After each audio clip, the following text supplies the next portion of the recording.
After you install the add-on and launch the add-on, you'll be asked to grant the permission to the add-on for the first time. After you grant the permission, then you will be prompted to a screen in the add-on to verify your email address. A verification code will be sent to the email ID from which you're currently accessing the add-on. And then you're going to have to provide the verification code which was sent to your inbox and then verify your email address. After you verify the email address, then you can see the home page of the add-on. If you're a new user, you'll only see the scan button, and then when you press the scan button, you will be prompted to a payment screen. You'll be asked to update the membership, but you can also continue on with the free membership, which has one scan quota for the free members. Press on the continue with the free membership button, and then you will be taken back to the home screen. After that, you can press the scan button. Home screen will be changed to the app busy screen. When the app is scanning the Google Drive, it's going to take some time. So you can just close the add-on and then continue on with your work. You will be notified of the progress from the email. After the scan is complete, you will see two sheets that have been created by the add-on, which are scanned files and scanned folders.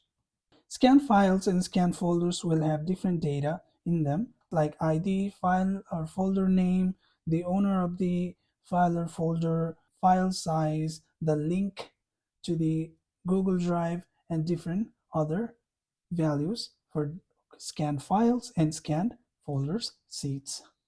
And now you have all the files and folders in your Google Drive and all the information about them in one spreadsheet. And if you are a premium user, you're going to also have access to another section in the add-on, premium features.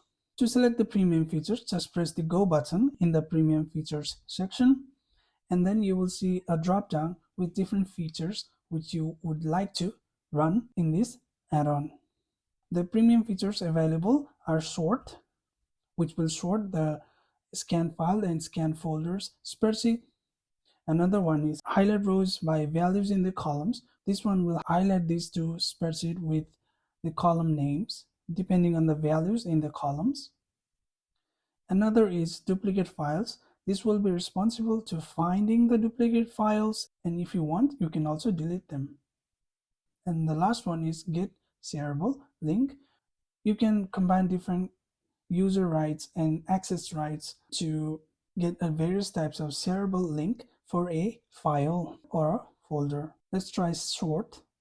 As you can see, there are two drop downs.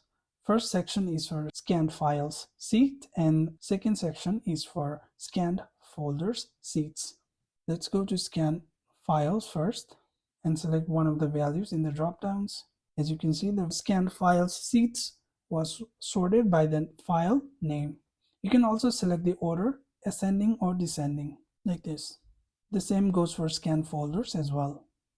Now, let's go to highlight rows by values in the columns. As you can see, there are two drop downs. The first one is to select scanned files or scanned folders sheets. Select one of them. The second one has two columns, current user rights and sharing access permission, the column E and F. When you select these columns, then it will go through the selected column and then highlight the whole sheet depending on the values in these columns. Let's select scan folders and then select share access permission, and it will recolor this spreadsheet depending on the sharing access permissions.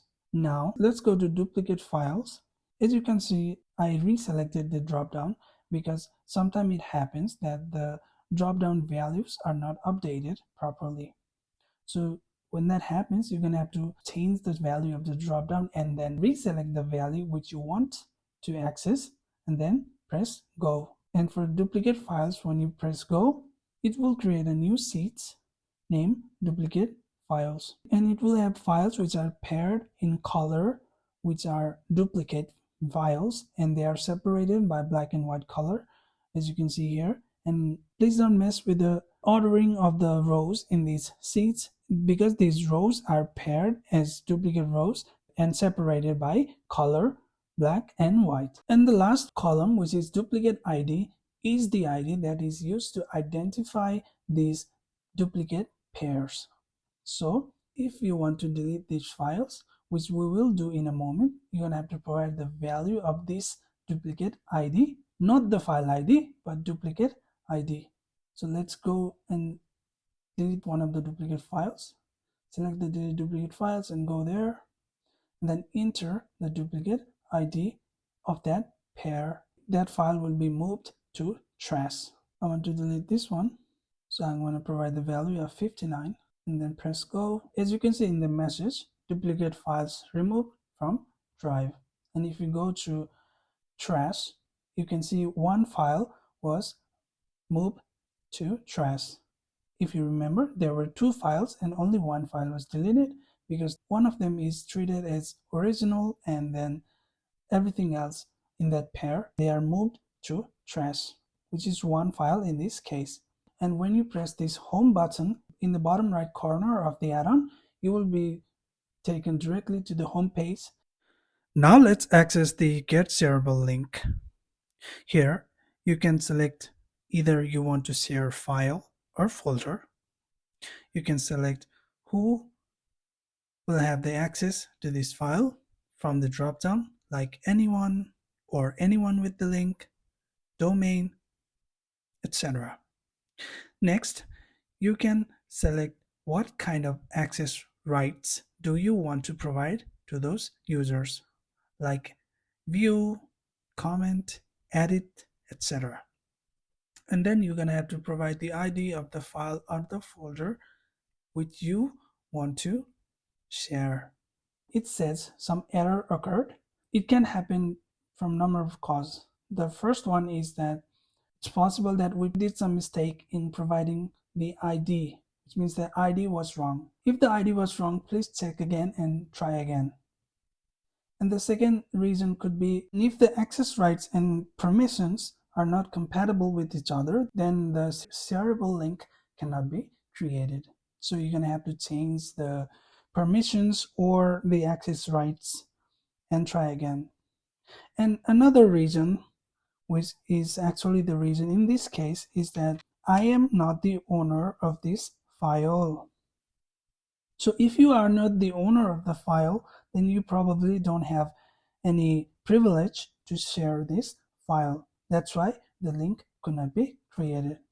As you can see, I am not the owner of the file. The Gmail address is somebody else's. Let's try again with another file whose owner is me. Then another sheet is created named Shareable Links Files. In this sheet, you can see different columns, but the most important one is the shareable link column in the 6th column. And this is the link which was created based on the values you selected in the drop-downs. And you can use this link to share this file. These are the features available in the add-on for the premium users. It happens sometimes that some error occurs and the add-on doesn't work properly. In those cases, you're going to have to refresh the add-on, and you can do that by selecting the options button in the top right corner of the add-on, and then you can select the refresh option in the menu, and the add-on will refresh. And if that doesn't work, you're going to have to relaunch the add-on. As you can see, there's another link there in the menu, which is add-on website, and if you click that link, then you will be taken to the website of the add-on, where you can find the documentations and other informations related to this add-on. Thank you for watching this video, and I hope this add-on will help you in your business. Have a good day.